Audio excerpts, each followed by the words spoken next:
Buon pomeriggio e ben ritrovati il consueto appuntamento di questi giorni delle 17 per tirare un po' le fila del discorso sull'emergenza coronavirus e i continui aggiornamenti che vi daremo fino alle 18:30, accompagnandovi dunque fino al telegiornale del Veneto e poi alle altre edizioni del nostro telegiornale. Fra poco avremo qui con noi nella prima parte di questa nostra nuova edizione straordinaria il presidente dell'Ordine degli Avvocati di Treviso, Massimo Sonego, perché parleremo anche delle novità della notte, diciamo, della decisione del Consiglio dei Ministri sulla questione dei tribunali e le nuove restrizioni, una delle tante facce dell'emergenza coronavirus. Ci siamo lasciati poco dopo l'1:30 in una prima edizione prolungata proprio dalla possibilità di farvi sentire in diretta l'edizione e la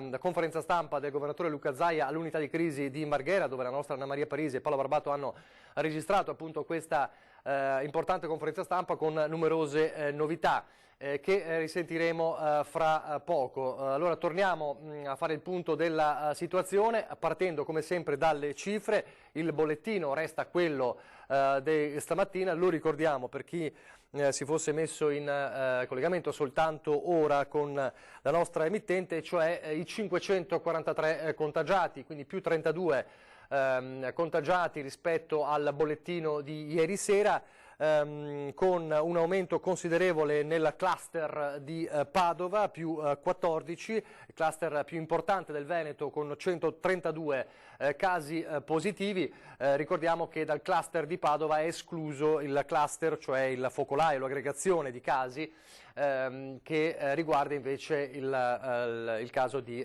Vo, di cui parleremo ampiamente nuovamente, dove ci sono 84 casi positivi. Ricordiamo che di questi 543 casi positivi, 164 sono in cura negli ospedali, 41 di questi in terapia intensiva e un decesso in più rispetto al computo drammatico e triste di questo report, un decesso in più nell'azienda ospedaliera di Padova, e quindi portando a 13 il numero dei decessi in Veneto. Allora, dicevamo, più tardi sentiremo i punti salienti della conferenza stampa del governatore Luca Zaia, tante le novità, lo sapete da questa mattina anche, l'abbiamo raccontato, l'ok del governo alla richiesta proprio del Veneto e di Zaia di far rientrare al lavoro i medici e gli infermieri, insomma gli operatori sanitari negativi al tampone, che erano in autoisolamento ma di fatto in buona salute. Questo è un'importante via libera, perché consente di sbloccare 700 operatori sanitari, camici bianchi, a ridare quindi forza negli ospedali che sono evidentemente in difficoltà, ma poi anche la richiesta formale con una lettera del governatore Zaia al governo di togliere di fatto l'isolamento a Vo, una Vo impegnata oggi nel secondo giorno di tamponi volontari. Sapete che Vo diventa di fatto un comune che diventa uno studio epidemiologico molto importante per lo studio del virus. Altra cosa importante sempre sul fronte del fabbisogno degli ospedali, la richiesta che verrà fatta, l'appello ai medici in pensione o in quiescenza e anche agli operatori sanitari di rivolgersi alle ULSS per mettersi a disposizione proprio per dare vigore all'attività degli ospedali, e anche acquisti di dotazioni sanitarie. Insomma, tante novità, e le sentiremo fra poco. Intanto, cosa ha deciso il governo nell'ultimo Consiglio dei Ministri, tenendo presente che è atteso in giornata, probabilmente in serata, insomma entro la mezzanotte, un nuovo DPCM, un decreto della Presidenza del Consiglio dei Ministri con ulteriori misure, e vedremo quali. Non dovrebbero riguardare la scuola, perché sulla scuola si è già deciso la chiusura fino al 15 marzo, ma potrebbero esserci novità per altre situazioni appunto legate all'emergenza coronavirus e alla necessità del contenimento del contagio. Allora, novità comunque che riguardano appunto il via libera alla richiesta del governatore Zaia dei medici che rientrano in corsia, ma anche la giustizia. Allora, nel servizio vediamo queste novità, e parlando anche della questione Cortina con le finali di Coppa del Mondo di sci, e poi commentiamo. mi auguro che venga posto fine a questo silenzio fragoroso che accompagna la presenza del Ministero della Giustizia in tutta questa situazione. L'auspicio del presidente dell'Ordine degli Avvocati di Treviso, Massimo Sonego, come quello di molti altri colleghi veneti, ha trovato una risposta nella serata di ieri con le determinazioni prese dal Consiglio dei Ministri riunito a tarda ora. Stop ai processi, sia penali che civili, relativi ai reati meno gravi su tutto il territorio nazionale fino al 31 maggio per tutelare chi lavora nelle procure e nei tribunali. In considerazione della necessità di riorganizzare le attività, il decreto prevede dalla data di entrata in vigore l'applicazione per 15 giorni del regime di sospensione feriale, quindi di fatto sarà applicato dal 23 marzo in poi.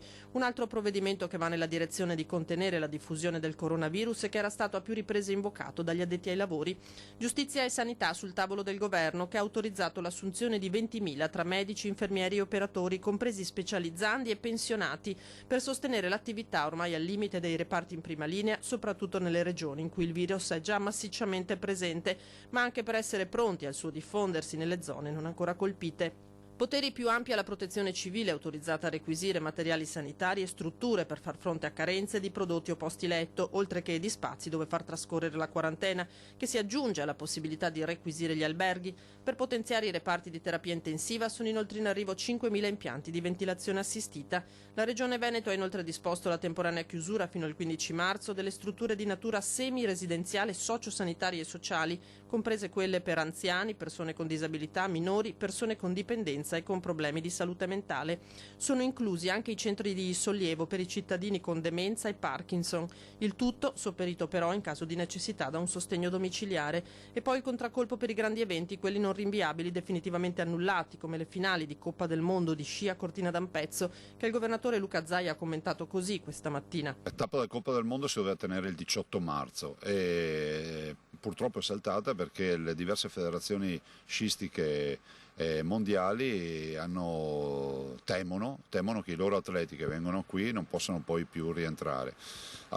Stiamo ancora vivendo la coda di una partita che è iniziata con una partita tutta di due regioni, Veneto e Lombardia, poi è diventata italiana e adesso sta finalmente uscendo questo problema dall'effetto Italia, perché la Germania comincia ad avere 600 contagiati, sta crescendo con le stesse curve dell'Italia di una settimana fa, e così la Francia. Per dire cosa? Per dire che il problema, se avessimo dovuto discutere di questi temi magari fra qualche settimana, molto probabilmente le motivazioni sarebbero state: non si fa perché comunque il mondo intero oggi deve occuparsi del coronavirus. Così Zaia stamane, e fra poco sentiremo anche le parole del sindaco di Cortina Ghedina proprio in merito alle finali di Coppa Mondo di sci. Un aggiornamento di cronaca: sono in lieve miglioramento le condizioni dell'agente di polizia penitenziaria in servizio presso la casa circondariale di Vicenza, risultato positivo al virus Covid-19. Se le positive indicazioni odierne saranno confermate, potrebbe essere staccato dalla ventilazione forzata. Lo rende noto il Ministero della Giustizia in un comunicato nel quale spiega che non si rilevano al momento casi di sospetto contagio tra i detenuti dell'istituto vicentino. Il poliziotto è ricoverato nell'ospedale cittadino ed è attualmente in terapia intensiva. Al momento della conferma della positività, l'ULSS 8 di Vicenza, riunitasi urgentemente con il direttore e il comandante dell'istituto, ha immediatamente provveduto a trasmettere all'istituto il vademecum con le indicazioni da adottare per la gestione dei casi asintomatici di pazienti con contatti stretti in isolamento domiciliare. Dunque un caso che stiamo seguendo e che poi vedremo in un servizio della redazione di Vicenza, perché potete capire insomma cosa potrebbe comportare una situazione del genere o di contagio all'interno di un istituto penitenziario, ma in questo caso appunto non sembra sia il caso. Non si registrano casi di sospetto contagio in carcere a Vicenza, questa è una buona notizia. Allora, l'abbiamo annunciato prima, l'abbiamo sentito anche nel servizio, parlava di un fragoroso silenzio. Il presidente dell'Ordine degli Avvocati di Treviso, Massimo Sonego, buon pomeriggio. Buon pomeriggio a lei. Grazie. Allora, questo fragoroso silenzio sulla questione giustizia e sul come gestire la giustizia e i tribunali nell'emergenza coronavirus, è stato spezzato questo silenzio? Diciamo che il decreto è in fase di pubblicazione, ancora io ho avuto la possibilità di esaminarne la bozza, perché l'organismo congressuale forense ha trasmesso a tutti i presidenti degli ordini il testo che dovrebbe essere quello che poi finirà in Gazzetta Ufficiale, e quindi finalmente abbiamo comunque delle indicazioni e delle direttive dall'alto, per così dire. Allora, ci aiuta a spiegare ai cittadini cosa comporta questa decisione? Allora, sostanzialmente, diciamo che per quanto ci riguarda, intanto apre quantomeno una breccia in quel muro che si era creato fino a ieri sera. Il decreto sostanzialmente, ripeto, io ho potuto esaminarlo solo per sommi capi e solo nella sua versione provvisoria, bozza, diciamo. Non ho ancora ovviamente il testo, evidentemente che non è ancora stato pubblicato. Nella sostanza delle cose il decreto prevede il rinvio generalizzato di tutte le udienze all'interno dei tribunali fino al 23 del mese di marzo. Nell'ambito di questo periodo dovrebbe, almeno così si dice, essere applicata il sistema della sospensione dei termini processuali, cioè ci verremmo a trovare noi come avvocati in una situazione praticamente analoga a quella che si ha nel periodo feriale, quindi nel periodo del mese di luglio. Le posso solo chiedere una cosa? Prego. Se si può girare un po' verso la fuori di Certamente. telecamera, ecco, benissimo. Chiedo scusa. E dicevo, quello che si verifica nel corso del mese di luglio, vale a dire tutti i termini processuali rimangono sospesi. I termini processuali, almeno da quello che si legge, dovrebbero essere sospesi per 15 giorni e quindi verrebbero prorogati di 15 giorni, a dire un termine nell'ipotesi in cui il decreto venisse pubblicato, mettiamo domani in Gazzetta Ufficiale, entra in vigore il giorno successivo a quello della sua entrata in vigore, ci fosse un termine processuale civile che scade il lunedì, non mi ricordo che data è, credo sia il 9 verrebbe prorogato di 15 giorni sostanzialmente. Alla scadenza del periodo di, chiamiamolo rinvio generalizzato, anche se il termine non è propriamente tecnicamente corretto, viene fatta poi lasciata discrezionalità ai capi degli uffici di verificare man mano che la situazione andrà a evolversi, e speriamo ovviamente in termini positivi, di prendere altre misure che possano ovviamente essere ritenute necessarie, ma che soprattutto vadano nella direzione di tutelare sempre quella che è la salute pubblica, che è l'obiettivo primario sostanzialmente che ha portato all'emanazione del decreto. Nel frattempo lei lo citava prima, leggo un lancio di agenzia molto breve dell'ANSA che dice il nuovo DPCM, decreto della Presidenza del Consiglio dei Ministri, che dovrebbe delineare anche le nuove zone rosse, peraltro, potrebbe essere firmato dal Presidente del Consiglio, si apprende l'ambiente di governo tra stasera e domani, quindi questa è la situazione. Questa soluzione era la soluzione auspicata anche da parte vostra, insomma, perché bisognava prendere comunque una posizione. Allora, arriva troppo tardi? Allora, diciamo che la situazione che stiamo affrontando è una situazione che non ha precedenti, è una situazione emergenziale che va comunque trattata con grande cautela, nel senso, io sono l'ultimo degli allarmisti sostanzialmente, però ritengo che vada data una grandissima attenzione per la tutela appunto della salute non solo degli operatori che direttamente sono coinvolti, e quindi tanto degli avvocati quanto dei magistrati, in modo particolare del personale di cancelleria, del quale nessuno parla, ma che in realtà è quello che è in prima linea in maniera veramente diretta in questa situazione. E quindi obiettivamente dire se arriva troppo presto o se arriva troppo tardi è un po' troppo semplice, scusatemi i troppi. Questo perché? Perché oggettivamente il Tribunale è un luogo non molto dissimile da un ospedale sostanzialmente, le frequentazioni e le aggregazioni sono tali che nel momento in cui, Dio non voglia, ci siano ovviamente dei focolai di contagio, evidentemente quella che è la propagazione della malattia sicuramente sarebbe particolarmente, diciamo, rapida e particolarmente evidente, visto che proprio per sua natura è luogo in cui si creano necessariamente degli assembramenti di persone.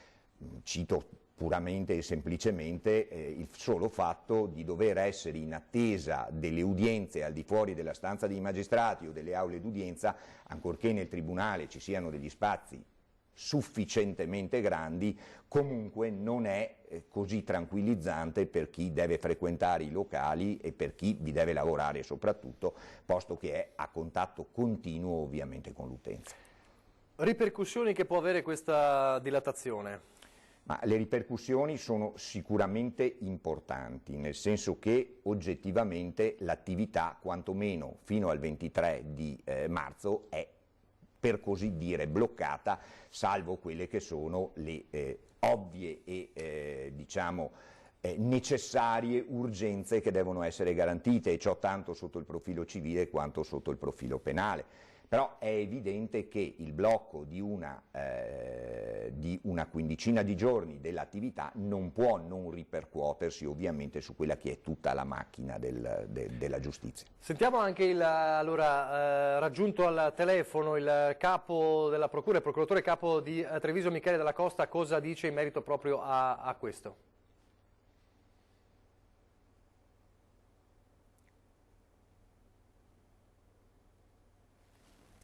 L'intervista telefonica a Michele Dalla Costa.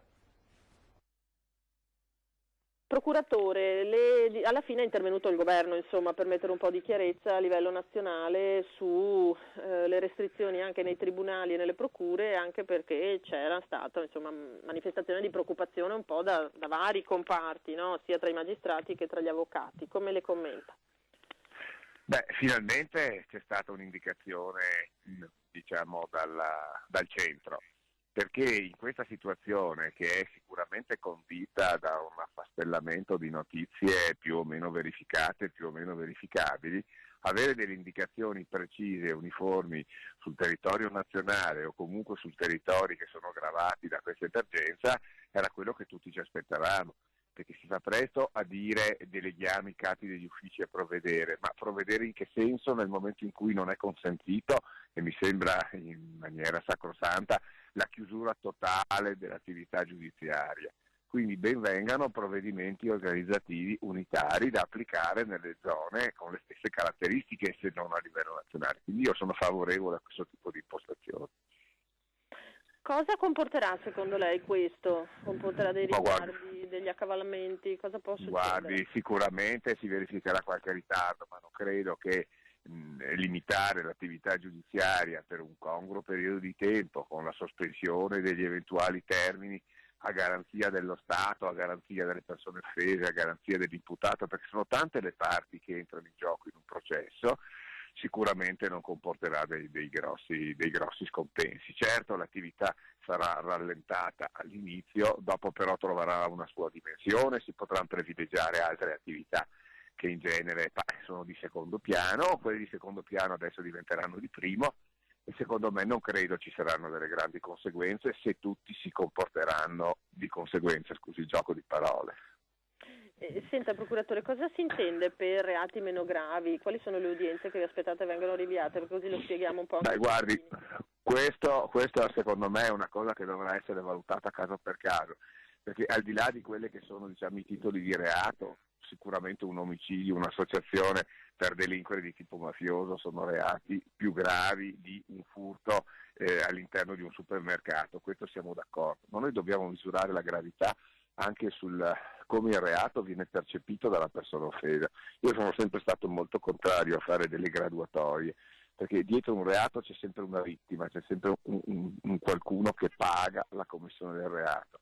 Quindi andare a fare a priori delle categorie e dire ma tutti questi reati sono di serie B, tutti questi invece sono di serie A, secondo me è sbagliato. Ci vuole una lettura intelligente delle norme che deve essere condotta, secondo me, in maniera intelligente, in un concerto di idee dell'avvocatura, della magistratura inquirente e del giudice. Mi sembra che noi abbiamo cercato di fare quello che era possibile anche senza adottare provvedimenti particolarmente, che potevano essere penalizzanti per altri uffici che nel frattempo non avevano adottato criteri del genere, cercando di adeguarsi a quelle che erano le indicazioni di massima delle regole prudenziali.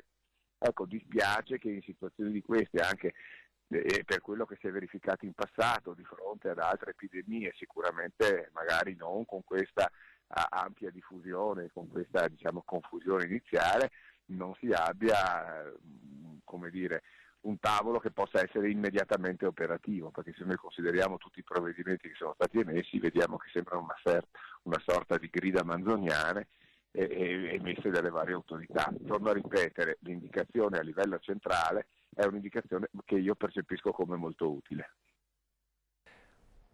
Così il procuratore capo di Treviso Michele Dalla Costa, lo diceva prima proprio Dalla Costa, il dottor Dalla Costa, allora chi deciderà quali sono le urgenze, le udienze urgenti? Allora, lo chiedo da profano. Ecco. Certo, ma diciamo che l'urgenza è comunque in questa fase legata soprattutto al settore penale per quanto riguarda soprattutto le udienze, e quindi hanno sicuramente precedenza le udienze che riguardano i detenuti, quindi quelle, quelle udienze nell'ambito del quale per esempio procedimenti per direttissima e quant'altro che vedano coinvolti i detenuti. Poi per quanto riguarda il settore civile, la cosa lì diventa estremamente diversa, perché la valutazione prende una direzione completamente diversa, come dicevo, nel senso che sarà poi da valutare, saranno i singoli magistrati a dover valutare se l'urgenza è tale da dover giustificare ovviamente una trattazione in deroga a quelle che sono le disposizioni dettate dal Ministero. Certo, sempre diciamo che le conseguenze sono sempre per un processo civile che già di suo è gravato da lentezza, certo. Purtroppo si trova anche questo ostacolo ulteriore. Allora le chiedo da avvocato, insomma, come sono stati vissuti queste prime settimane di emergenza, andando a lavorare in tribunale? Qual era l'aria che tirava, insomma? Allora, l'ho detto prima, è una situazione che non ha precedenti.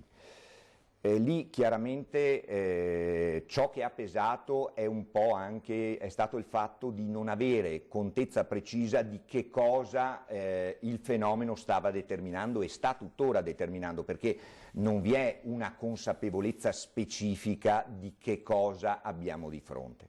Quindi questo è stato uno dei primi problemi, perché il grosso rischio era quello di sottovalutare il problema o comunque andare a dare una chiamiamolo aggravamento di quella che è la situazione, magari non commisurata a quella che potrebbe essere la situazione.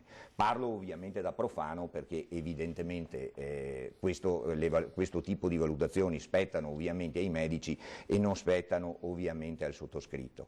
Certo è che la situazione è stata percepita, poi questo è un fattore assolutamente soggettivo di ognuno di noi, è stata percepita soprattutto da taluni colleghi con grande preoccupazione sotto un certo profilo, ed il fatto di non avere delle indicazioni specifiche ha lasciato un po' tutti spiazzati. Un po' a macchia di leopardo ci si comportava un po' nei vari tribunali, era questo il problema, no? Esatto, questo è stato, direi, il problema principale, il fatto di trovarsi di fronte a uffici giudiziari che si sono comportati in maniera diametralmente opposta. Parlo a livello regionale, non ha certamente aiutato. Io e i miei consiglieri nel corso della settimana siamo stati bersagliati di telefonate di colleghi che ci chiedevano: ma noi questa mattina avremmo udienza, che ne so, a Venezia, cosa facciamo?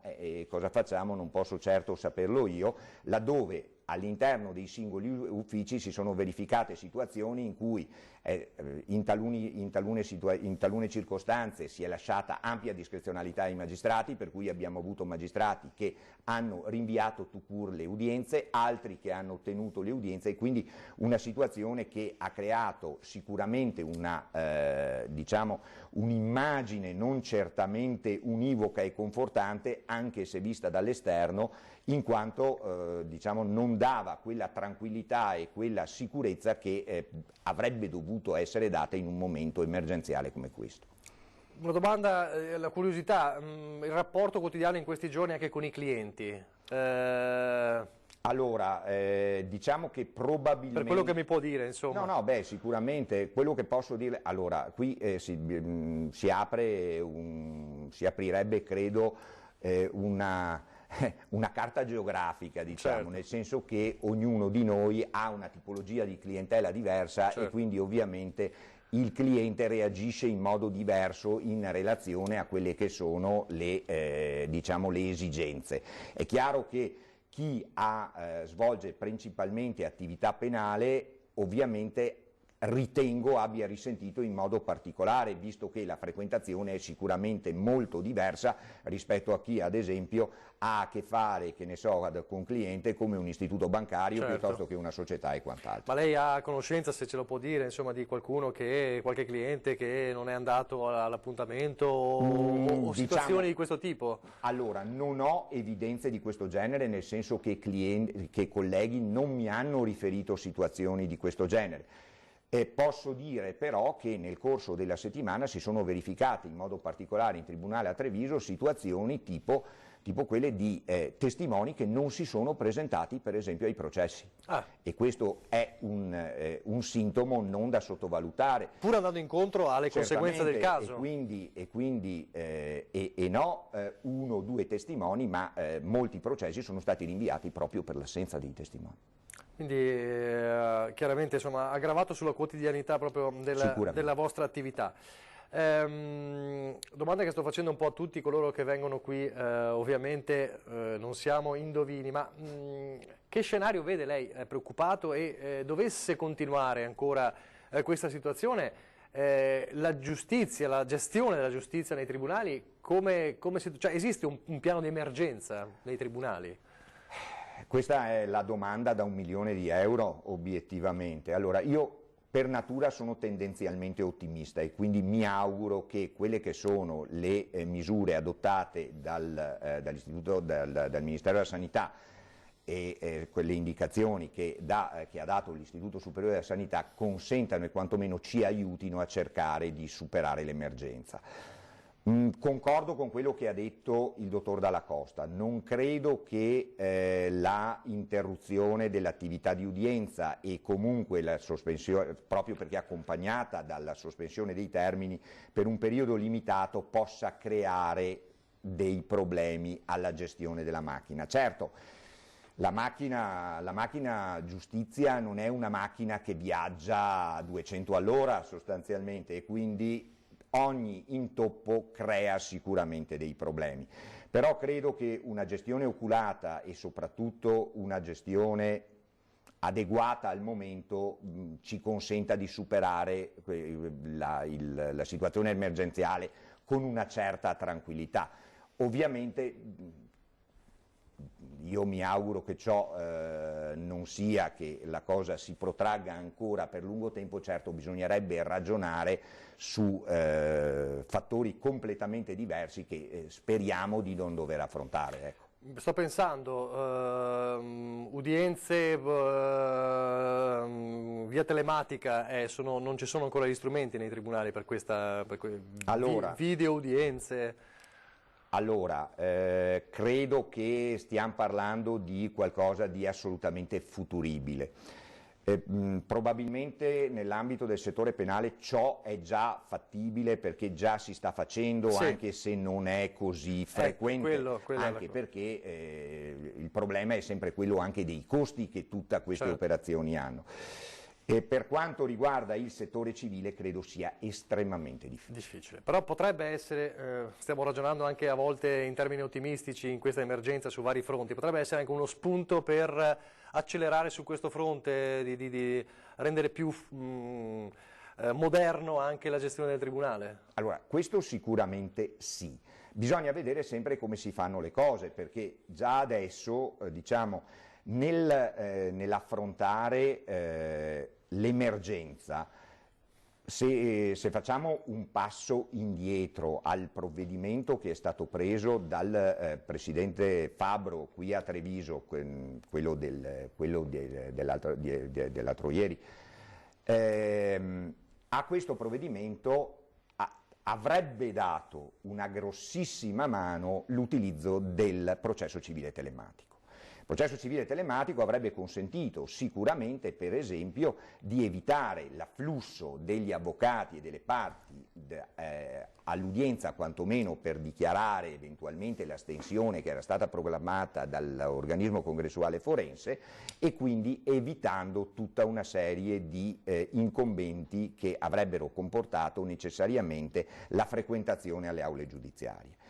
Certo, il processo civile telematico avrebbe dato sicuramente una mano, è un sistema che è ancora tutto da perfezionare, perché è un sistema che parte su una base ormai datata e quindi diciamo che è già un ausilio, ma dovrebbe essere molto implementato. Certo, arrivare a pensare ad udienze, che ne so, a videoudienze, usiamo questo termine magari che per il processo civile è fantascientifico, credo che bisognerebbe dotarsi di tutte altre strutture.